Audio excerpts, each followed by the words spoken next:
Muy buenas amigos, hoy es lunes y me toca conversar con Ender Arenas,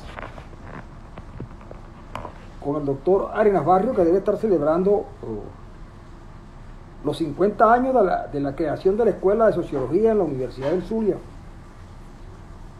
Y obviamente Arenas es uno de los mejores exponentes de los egresados de esa Escuela de Sociología de la Universidad del Zulia.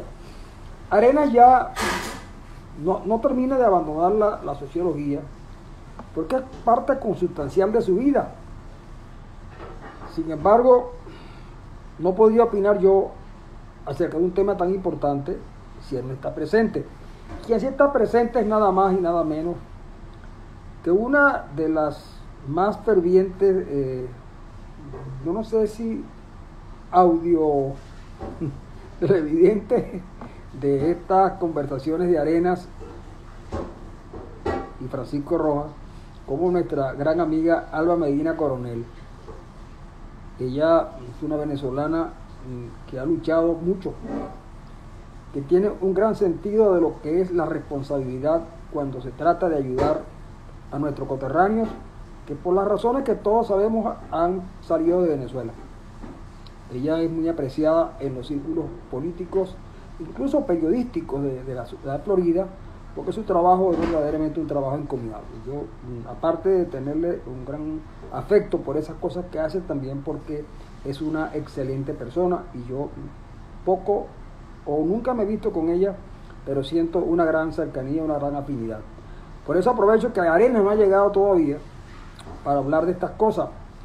En el ambiente están las elecciones venezolanas. Estamos apenas a unos días, 13 días exactos, y da la impresión de que la situación no está muy clara para el gobierno. Pero, aunque parezca paradójico, tampoco está clara para la oposición. Sin embargo, los pronosticadores venezolanos, que son muy buenos, por cierto, han venido sosteniendo durante largo tiempo que la candidatura de Edmundo González representa una buena parte de Venezuela, para no decir a todos los venezolanos, que molestos con un gobierno que ha pasado 25 años sin hacer prácticamente nada, pretende reelegir a quien ha sido la cabeza visible de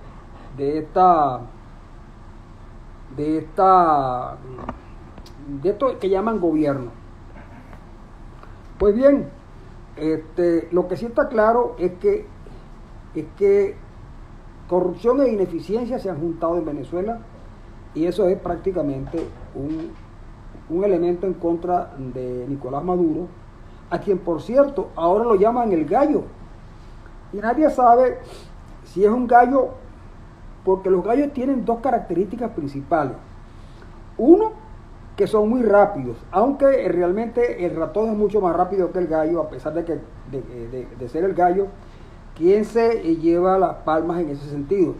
También es que los gallos marotes son poco fértiles, y no se sabe cuál es la razón por la que le hayan puesto el gallo Nico, si es por rápido o porque prácticamente ya ha perdido toda la fortaleza, porque los gallos marotes son grandes, pero de vida muy corta, en términos, digamos, de reproducción.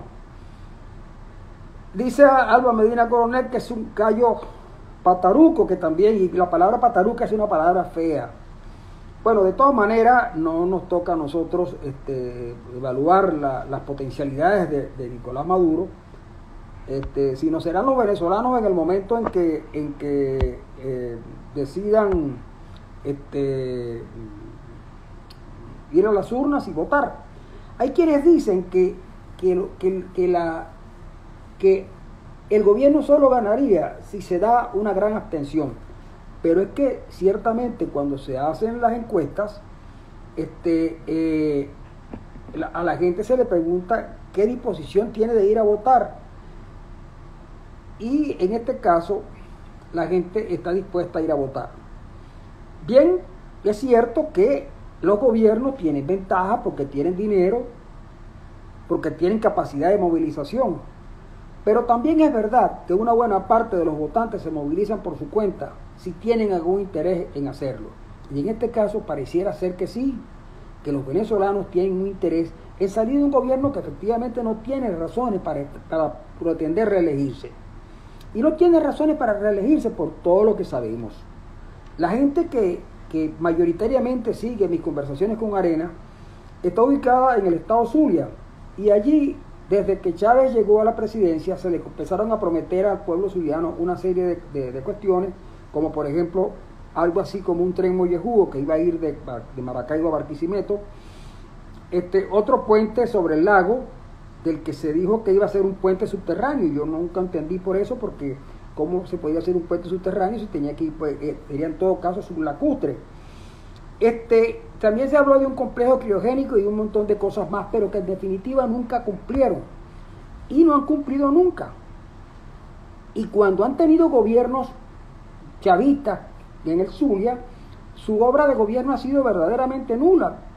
El comandante Arias Cárdenas, ese camaleón muy bien dosificado, o en el caso de Prieto, que fue lo peor que ha pasado yo creo que el peor gobierno, peor gobernador que ha tenido el Zulia es Omar Prieto. Bueno, Maduro fue a Maracaibo, dijo que habló con la chinita, le ofreció a la chinita no sé cuántas cosas más, la señora Jacqueline Faría, que es de los puertos de Altagracia, pero no de los Jovitos, ofreció un monumento a la Virgen de la Chinita de 50 metros, algo así, bastante grande, pero no se sabe si unos tipos que fueron incapaces de resolver el problema eléctrico, que les podía haber dado voto, unos tipos que han sido incapaces de resolver el problema del agua, unos tipos que acabaron con la educación, porque la cantidad de maestros que se han ido de Venezuela es inmensa, maestros y profesores de educación media, también la cantidad de profesores universitarios que se han marchado, porque no pueden vivir con el salario de 37 o 40 dólares al mes. Es una cosa que no tiene nombre, ¿sí? No cabe en la cabeza de nadie que un país tenga profesores universitarios con ese salario, sobre todo porque la educación universitaria cuesta. Y si bien es cierto que en Venezuela la educación universitaria siempre fue, digamos, de alguna manera gratuita, en un 80% gratuita, o 90% tal vez,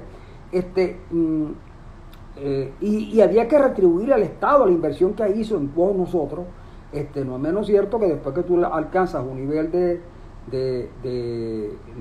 conocimientos, es obligatorio que tengas un salario que te permita vivir decentemente. Eso no ocurre en Venezuela. Para no hablar de la salud, donde los médicos también se han ido. Yo puedo decir con propiedad que en una oportunidad estuve en la sede de la cosa donde están las oficinas de grado de la Universidad de Zulia, y cuando entré a hablar con alguien que me estaba esperando allí, vi una cantidad de personas, de 400 más o menos, y cuando pregunté qué pasaba, me dijeron, no, esos son los estudiantes de los últimos años de medicina que están tratando de poner sus notas al día, actualizando sus notas, porque la mayoría de ellos se va del país. Me pareció una cosa terrible, porque el país los educa y tienen que irse. Ahora, ¿cómo no irse de Venezuela? ¿Por qué no irse? ¿Por qué no irse cuando de verdad, cuánto le pagan a un médico? A un médico en un hospital público.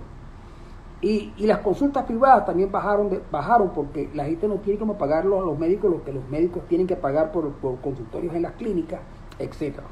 Es decir, que las cosas se convirtieron en una dificultad tan grande que hacía que los venezolanos, los zulianos en particular, no tuvieran cómo seguir viviendo decentemente. Suerte para nosotros que no hemos vuelto a los ferries. Y no hemos vuelto a los ferries porque Dios es muy grande. Porque al puente sobre el lago no se le ha dado el mantenimiento que tiene que dársele a una vía tan importante como esa. Y las vías alternas que pudiera ser la vía que va por el sur del lago, tampoco. Aparte de que esa zona está tomada básicamente por la guerrilla colombiana. Frente a esta disyuntiva, entonces, ¿qué hace la gente? Tiene que ir a votar. Va a votar para salir de Maduro.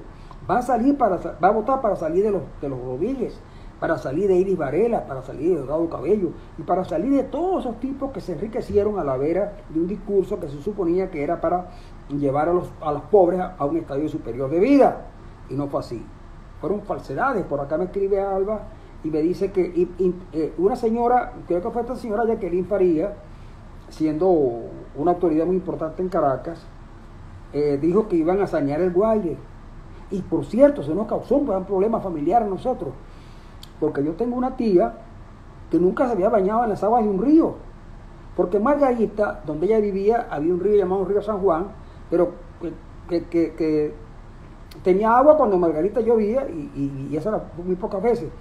Y los riachuelos que habían terminaban contaminados de tal manera que nadie se bañaba en ellos. Pero a ella le llegó la idea de que podía bañarse en el Guaire, y ella vino y empeñó todo lo que tenía, vendió unas 30 o 40 gallinas de las que vivía, y entonces se fue a Caracas, y en Caracas, bueno, cuando ella llegó, que ella se fue por el ferry, un ferry que tardó más tiempo del normal, porque los ferries que antes viajaban en 5 horas terminaron haciéndolo en 12, cuando no se hundían o cuando no llegaban, o no salían de Margarita. Ella llegó a Caracas después de haber hipotecado la finquita que tenía, y con el afán solo de bañarse en el lago, en el río Guaire. Bueno, todo fue mentira. Cuando ella se fue a tirar al Guaire, le dijeron, cuidado señora, que se tira. Y ella se quiso tirar y la consideraron loca, y estuvo como 4 meses en un psiquiátrico porque la gente no entendía cómo era que ella quería bañar en un lago, en un río que estaba altamente contaminado. Pero a ella le llegó la propaganda oficial y ella no lo pudo, como tantas noticias falsas. Ella lo creyó, y al fin de cuentas ya esta señora Faría se ha convertido en una de las personas más mentirosas del país, claro, y le advierto, más mentirosas del país, en un país de mentirosos, porque si alguien ha mentido a Venezuela son los que actualmente detentan el gobierno. Bueno, las elecciones son el 28. Yo he consultado con mucha gente cercana al gobierno y alguna gente del gobierno, y los más cercanos al gobierno me dicen que ellos creen que pueden ganar si la diferencia se acorta en yo no sé en cuánto tiempo, porque quedan apenas unos días. Y ellos también suponen que los grupos esos que ellos apoyan, entre los que está el Burrito Martínez, tipo Berratti o Serrati, no sé qué, cómo es que se llama, Bertucci, Claudio Fermín y compañía, pudieran arañarse. Ellos piensan que ellos pueden arañar hasta 1,5 millones de votos, que ellos con algunas maniobras electorales pueden alcanzar a arañar otros 500,000 votos, y que con la otra candidatura de oposición que anda por ahí pudiera quitarle unos 300,000 votos. Ellos dicen que con 2.300 votos ellos pudieran estar ganando la elección por poco margen o perdiendo por estrecho margen, y que eso les garantiza que al final que la gente crea que ellos pudieron haber ganado. Yo dudo que esto sea verdad, dudo que sea verdad, sobre todo porque las diferencias que dan los encuestadores serios de Venezuela, y algunos encuestadores que hacen ya las encuestas, muy pocas veces se están haciendo encuestas de hogares, se están haciendo encuestas por teléfono, y esas encuestas por teléfono se pueden hacer desde cualquier parte del mundo. Entonces la información que hay es que efectivamente la diferencia media entre una encuesta y otra está sobre entre un 15 y un 20%. Porque hay encuestas que le dan una ventaja muy superior al señor González Urrutia. Frente a estas cosas, lo que le queda a los venezolanos en el exterior es tratar de ayudar en la medida de sus posibilidades a la gente que está allá. Cualquier cosa es buena, cualquier ayuda es buena, llamando a familiares, llamando a amigos, y si es posible enviar dinero, si es posible, para costear los gastos de un día que va a ser muy difícil. Va a ser difícil porque la logística en unas elecciones es costosa, y seguramente los grupos no tienen suficiente dinero como para mover a la gente que deberían mover. Yo espero que esto, que es un trabajo que se viene haciendo, cumpla su fruto, alcance su fruto, y podamos el día 29 en la madrugada ya saber los resultados electorales y alegrarnos por lo menos del triunfo electoral, para esperar que en los próximos días, los próximos meses, las cosas comiencen a cambiar, no tanto porque el gobierno quiera, sino porque las circunstancias así lo aconsejan. A mí sigo esperando a Ender Arenas. Yo creo que Arenas hoy va a estar un poco difícil que aparezca. Yo solo quiero decirles que de verdad en Estados Unidos ocurrió un hecho que a mí me tiene muy preocupado, que es el intento de asesinato del presidente Trump. Independientemente de las posiciones que el presidente Trump tenga, las diferencias no se pueden dirimir apelando a la violencia y a la peor violencia. Lo pudieron haber matado ayer, pues, lo pudieron haber matado de manera infame. Y ciertamente así mataron también a Kennedy, pero también mataron a Lincoln y mataron a otros presidentes norteamericanos que nos deja a veces bastante perplejos, porque si hablamos de democracia tenemos que reconocer que si en una parte del mundo opera la democracia, con sus imperfecciones sin duda, es en los Estados Unidos.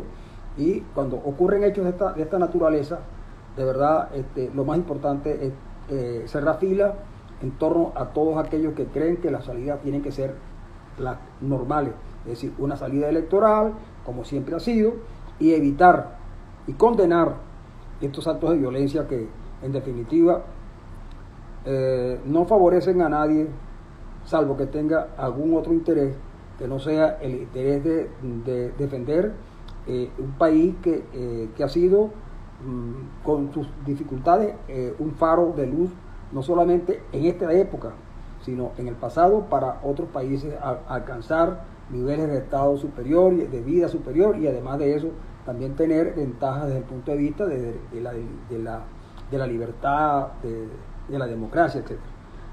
Eso es bastante preocupante. Otra cosa que me llama la atención, y voy saliendo rápido de estos temas porque apenas no me parece, tiene que ver con las copas estas que se jugaron en Europa y en Estados Unidos, en la Copa América. Oye, ayer hubo una violencia extraña que ya se había sucedido un poco en el juego de Uruguay con Colombia, donde los jugadores uruguayos se fueron a la tribuna a darse de golpes con los fanáticos, que es una cosa que yo nunca en mi vida había visto. Y los jugadores uruguayos, oye, manifestaban que ellos lo hicieron porque los grupos que estaban allí eran unos grupos que iban a agredir a sus familias, y ellos tuvieron que subir. Yo creo que Uruguay no estaba preparado para perder con Colombia, y eso obnubiló un poco la mente de su jugador, pero también ya no deja de llamar la atención la conducta del técnico Bielsa. Es decir, una cosa que la manera como él se expresó después del juego preocupa. Yo era muy fanático del fútbol, de verdad que lo era. Aún me gusta el fútbol y yo no oculto mi simpatía por un equipo español, como también tengo simpatía por equipos ingleses, por equipos de Estados Unidos, y de Italia, y de Francia, etc. Y obviamente me había dejado llevar un poco por la pasión que se le coloca a los juegos, sobre todo en aquel gran momento de dos grandes jugadores como Cristiano Ronaldo y Lionel Messi. Pero desgraciadamente el equipo de Real Madrid tenía a un técnico que tuvo el valor del tupé de meterle un dedo en un ojo a un técnico del Barcelona, un tipo loco. Y yo dije, y aquello era un enfrentamiento polarizado de tal manera que tú no podías ir a un restaurante porque efectivamente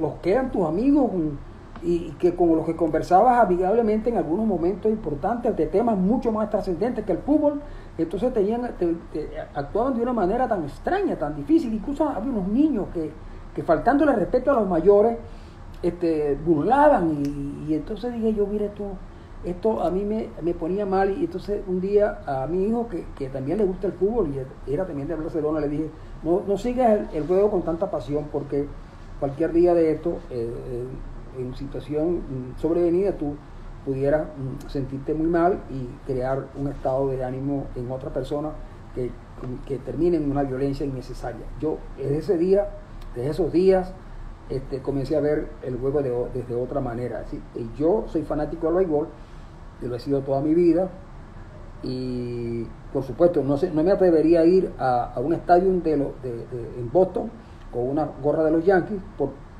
no por nada, sino porque sería una suerte como de provocación, y yo no estoy dispuesto a tener un altercado con nadie. Pero veo que en los estadios de béisbol Lo que más se pelea son los peloteros cuando hay un lanzamiento intencional y cosas de esas.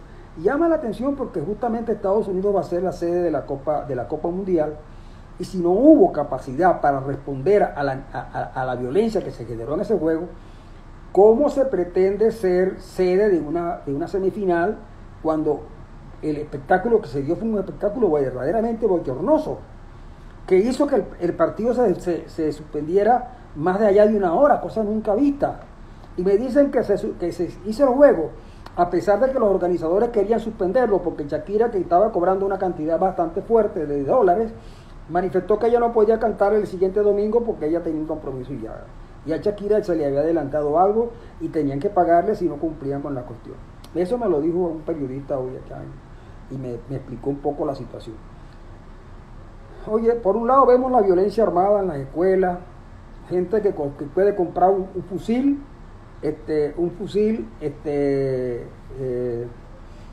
fácilmente. Yo recuerdo que un día iba a colocar unas medicinas en una oficina de correo, unas vitaminas para un familiar, y yo no tenía la receta ni tenía nada, y simplemente fui con el paquetico y se la mostré a la señora, y aquella señora me miró con unos ojos como si efectivamente yo no conocía la ley, y me dijo: usted no sabe que es un delito federal, está enviando medicinas y cosas de esas y tal.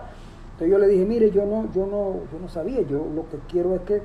Me dijo: eso no se puede enviar, usted no sabe que es un delito, usted no envía medicinas por correo y tal cosa. Yo le dije: pero espérese un momentito, yo voy a llamar al médico que está en el carro a que él le diga de lo que se trata. Eran unas vitaminas que le estaba enviando un familiar, y entonces la mujer, bueno, ya se disculpó un poco, pero yo dije: oye, es un delito grave mandar una medicina por correo, pero no es grave comprar un fusil de combate.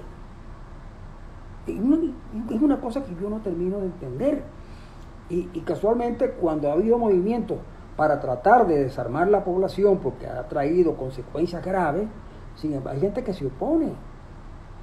Hay gente que se opone, y a veces provoca plantear un gran debate sobre el tema, pero donde la gente verdaderamente participe, porque no hay razón alguna para que se pueda comprar un fusil de asalto y no se pueda enviar una medicina por correo. Las razones para la ley debe haberlas, pero no hay razones para que invocando una enmienda a la Constitución se pretenda se le permita a alguna gente comprar armas sin control. A veces se le han vendido armas a personas que no estaban calificadas para hacerlo. Sin embargo, al hijo de Biden, el señor Hunter Biden, que no es santo de mi devoción, se le juzga porque compró un arma estando prohibido comprarla, porque él estaba, digamos, en un proceso de rehabilitación sobre cuestiones de droga y tal. Entonces, sin duda, habrá mucho más ataques en las escuelas, en los centros comerciales, y morirán muchos inocentes hasta que alguien se dé cuenta que hay que verdaderamente legislar y ponerse de acuerdo los legisladores en defensa de sus representados para evitar este tipo de tragedias. Y ayer, afortunadamente, no pasó de una oreja maltrecha, pero imagínense ustedes lo cerca que está la oreja del cerebro, de la cabeza. Y con Trump se puede estar de acuerdo o en desacuerdo, pero quererlo eliminar no tiene fundamento, ningún fundamento, y eso es de una gravedad absoluta, sobre todo en un mundo tan convulso como el que tenemos ahora. Yo que me preocupo mucho porque los dos candidatos, uno sufre de ausencias cognitivas y el otro ha sido juzgado en un tribunal y condenado. Y entonces digo yo, y después habrá argumentos para criticar a los Noriega, habrá argumentos para criticar a los Amper, o incluso argumentos para criticar a los Castro. A veces no nos damos cuenta de las cosas que hacemos y decimos y no las acompañamos con acciones. Yo esperé a Arenas, lamentablemente mi estimado amigo Ender Arenas no está presente, quizá tuvo algún inconveniente. Arenas está en Canadá y seguramente el verano canadiense es demasiado fuerte y él debe estar en alguna habitación muy refrigerada. Claro, la ventaja que tiene Arenas es que va a ser el verano y lo que viene después hay que coger palco, porque el frío es terrible. Yo de verdad que me siento aquí como si estuviera viviendo en Bachaquero o en Cabimas, porque a veces el calor por acá es un calor verdaderamente fuerte y húmedo. Fuerte y húmedo. Y entonces yo no me siento tan así, siempre a veces estoy en habitaciones refrigeradas, pero en el caso de Arena, pues o estará aprovechando el calor para sacarse tanto frío, o estará celebrando con Taís Prieto los 50 años de la Escuela de Sociología. Por cierto que, ya terminando, les digo que la cuenta del Instituto de Previsión de los Profesores de Luz fue hackeada. No se sabe por qué ni para qué, porque si hackean a una cuenta de una gran empresa, a lo mejor hay una explicación, porque van a pedir un rescate, pero hackeando la cuenta del Instituto de Previsión de los Profesores Universitarios de Luz, yo no sé qué irán a pedir, porque los profesores universitarios, en estos días la Caja de Ahorro propuso hacer un carnet inteligente, porque los carnets de antes eran muy brutos y ahora necesitan un carnet inteligente, y el carnet costaba $15 y la Caja de Ahorro muy solidariamente propuso que ellos financiaban un préstamo para que la gente pudiera tener su carnet inteligente. Yo hasta creí que podían financiar algunas bolsas de comida, pero desgraciadamente no fue así, sino para tener un carnet inteligente, y ese carnet inteligente debe digamos, cubrir a uno de tantas ausencias de inteligencia que muchos profesores tenemos, y a lo mejor con el carnet uno puede llegar un poco más lejos, se hace mucho más capaz de entender las cosas que están ocurriendo en el mundo. Pero ahí está la Caja de Ahorro. Yo no sé cuántos profesores se financiaron para tener su carnet inteligente. Yo solamente le digo que preferiría vivir en la oscuridad por $15. Me dice Rafael Martínez, que en estos días le pagaron su adelanto de vacaciones, el bono vacacional, y con eso compró un paquete de pollo, 2 kilos de harina pan, no recuerdo si compró también algo de huevo y un kilo de queso, con todo lo que le dieron. Entonces, imagínense ustedes, si además uno tiene que comprar también el carnet inteligente, yo no sé para qué cosa, porque lo que la naturaleza nos da, pues el carnet tampoco. Gracias a Gabriel Gutiérrez, que se acaba de unir en este momento, es mi gran amigo, es mi hijo, Gabriel Gutiérrez, ciertamente más que amigo es mi hijo, es el papá de Sebastián, el hijo de mi hija Fabi, y entonces por supuesto yo lo quiero mucho y le agradezco que esté con nosotros. También estuvo Elda Salerni, quien está en México, que está con nosotros, y José Gregorio Fernández, mi estimado José Gregorio Fernández, y por supuesto la animadora de este programa, que debe haber sido Alba Medina Coronel, que de saber que Ariel no iba a venir, le hubiera puesto a ella la opción de que conversara conmigo directamente. Bueno, amigos, fue un placer haber conversado con ustedes en la tarde de hoy. Nos vemos el próximo lunes, o tal vez en algún momento, porque si de surgir alguna cuestión que amerite estar en sintonía con ustedes, lo voy a hacer. Alguna cosa de la que yo me entere y que verdaderamente genere algún interés para los venezolanos, sobre todo en el exterior, lo voy a hacer, con la seguridad de que yo siempre privilegio la información antes que la especulación. Y obviamente también yo soy de los que cree que conversar es muy importante, y que donde antes había muros hay que colocar puertas para seguir conversando. Se conversa, no importa si se tienen ideas contrarias, pero por lo menos se oyen, por lo menos se escuchan y hay que seguir conversando. Por eso digo que en Venezuela era mi gran propuesta era buscar una salida, una transición pactada, que permitiera reconciliar el país y poder hacer de los venezolanos que allí aún habitan hacer un lugar de concordia y de por lo menos de una gran mirada hacia el porvenir. A eso apuesto porque creo que es lo más importante, no dejando de lado, por supuesto, los crímenes y los delitos que se cometieron, que tendrán que ser castigados en el momento oportuno. Bueno, amigos, es todo por hoy. Nos vemos en la próxima oportunidad.